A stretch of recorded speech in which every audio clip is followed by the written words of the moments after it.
دادگاه ناحیه واسه معاون پیشین رئیس این ناحیه علیخان خدایورزاده را به عیبنامه برآمدن از حد وکالت‌های منصبی به 6.5 سال زندان محکوم کرد.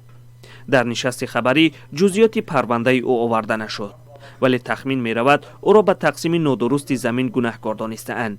نظر او وکیل یا پیوندانش به این حکم دسترس نیست.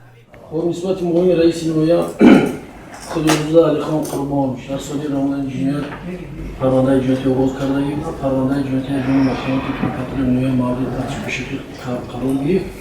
پرونده با تصدیق فکر گروه با سود مراجعه کرده با حکم سود با مهلت 6 سال و 6 ماه از آزادی محروم کرده شد. علیخان خدایورزاده ماه فوریه سال 2023 بازداشت شده بود.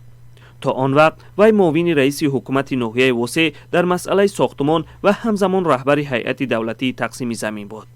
مفتشان فعالیت او را از سال 2017 به این سو تفتیش کرده اند. خدایورزاده 58 ساله ماه ایون سال 2017 معاون رئیس ناحیه واسع تعیین شده بود.